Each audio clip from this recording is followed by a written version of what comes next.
Meniere's syndrome. Meniere's syndrome, it is also known as Wermer syndrome. So Meniere's syndrome, it is also known as Wermer syndrome. Wermer syndrome. So Meniere's is also known as Wermer syndrome. It is a rare hereditary endocrine tumor syndrome.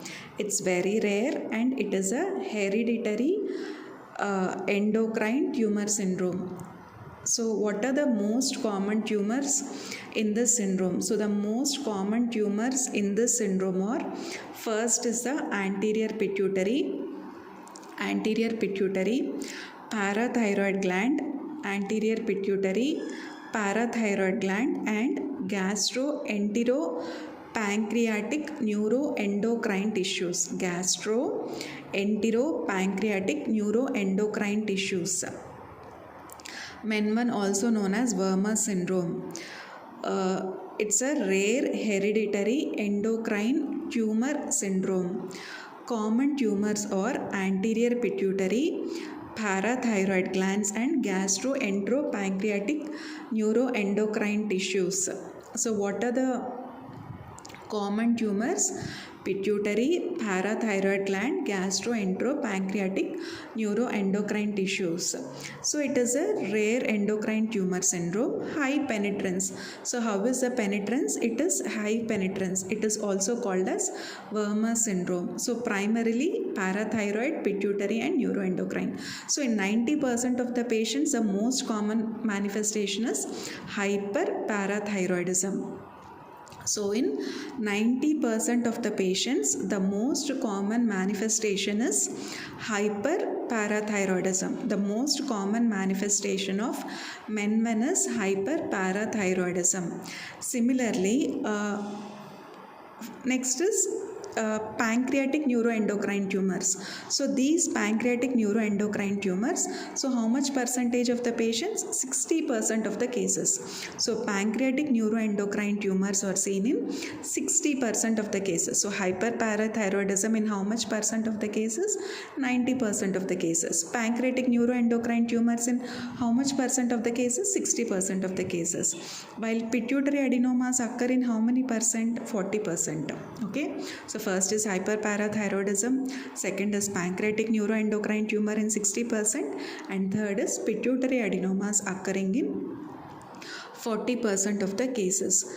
Apart from these pituitary, parathyroid, and pancreatic neuroendocrine tumors, affected patient, they also have other non-endocrine tumors such as carcinoid tumors of the thymus, okay, thymus, bronchus, stomach, okay, thymus, bronchus, stomach. CNS tumors will be there, cutaneous tumors will be there, okay, CNS tumors, cutaneous tumors, CNS, cutaneous, and then leiomyomas, lipomas, collagenomas, and angiofibromas. So what are the other tumors? Thymus, bronchus, stomach, and other tumors are collagenomas, angiofibromas, CNS, leiomyomas. So 20% they might not have no mutation in the Meniere's gene. So Meniere's gene testing in an index case can confirm the diagnosis. So what is the gene testing that we have to do? We have to do a Meniere's gene testing in an index case. So this Meniere's gene testing, it allows early detection of asymptomatic mutation carriers. So Meniere's gene testing, but what happens is in 20% of Meniere's, no mutation can be seen in the Meniere's gene. So in approximately 20% of Meniere's kindred, there won't be no mutation in the Meniere's gene. So if there are nonsense and splicing mutations, they are associated with more aggressive neuroendocrine tumors. If there are nonsense and splicing mutations, so they are associated with more aggressive neuroendocrine tumors. So in the etiology, because it is hereditary, that is, there is some genetic abnormality in which gene? It is MEN1 or menin gene on chromosome 11. So what is the chromosome that is associated with MEN1? It is chromosome 11. Okay, so germline inactivating mutations of the MEN1. Okay, what are the mutations? Inactivating mutations. So how are these? These mutations are present on chromosome 11. Okay, and it is inherited in an autosomal dominant pattern. Okay, it is inherited in an autosomal dominant pattern. So in 90% of the cases, mutations are inherited from an affected parent. Okay, 90% of the patients cases, mutations are inherited from an affected parent. So these are germline inactivating mutations. And apart from this MEN1 mutations, we also have germline mutations of CDKN1B. Okay, apart from MEN1, we also have germline mutations of CDKN1B. So whenever MEN1 mutation is not seen, we also have to look for the germline mutations of CDKN1 gene. So N1B. So this is also associated with pituitary adenomas, parathyroid adenomas, and pancreatic neuroendocrine tumors. So first thing is, it's a rare endocrine tumor, high penetrance, also called as Wermer syndrome. It causes neoplasia of the parathyroid, anterior pituitary, and neuroendocrine tissue of gastroenteropancreatic organ systems. So the most common manifestation is hyperparathyroidism in 90%, 60% pancreatic neuroendocrine tumors, while pituitary in 40% of the cases. So the most common gene is MEN1 gene, and this is present on which chromosome? Chromosome 11. So patients who are having this mutations, so what are those mutations? Nonsense and splicing mutations. They are associated with more aggressive neuroendocrine tumors. And CDK, apart from MEN1 gene, what is the other gene that is associated?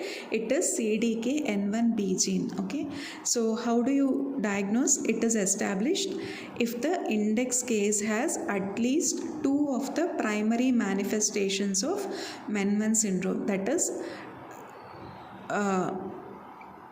either tumor of parathyroid or anterior pituitary or a neuroendocrine component of gastroenteropancreatic tissue, or C, 2 of the primary manifestations of MEN1 syndrome, or at least 1 MEN-related tumor. Okay, 1 MEN-related tumor and a first degree relative with confirmed MEN1. So first degree relative is there.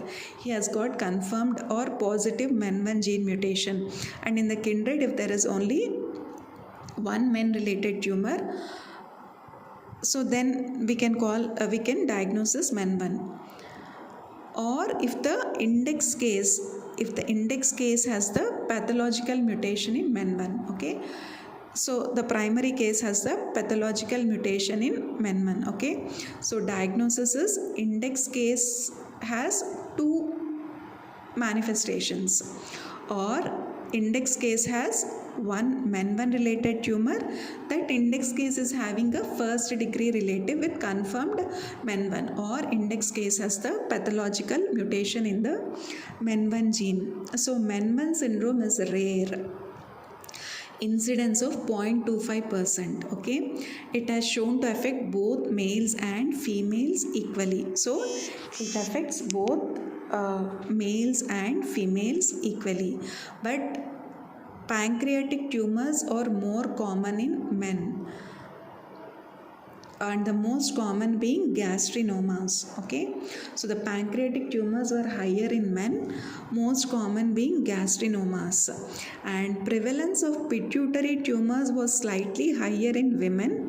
Pituitary tumor were slightly higher in women, and thymic tumors again were exclusively found in men. So what happened to thymic tumors? Thymic tumors were exclusively found in men.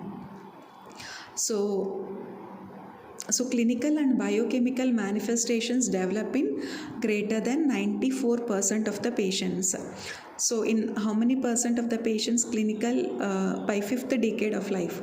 So what is the age by which the clinical and biochemical manifestations develop? By fifth decade of life, and the disorder affects all the age groups.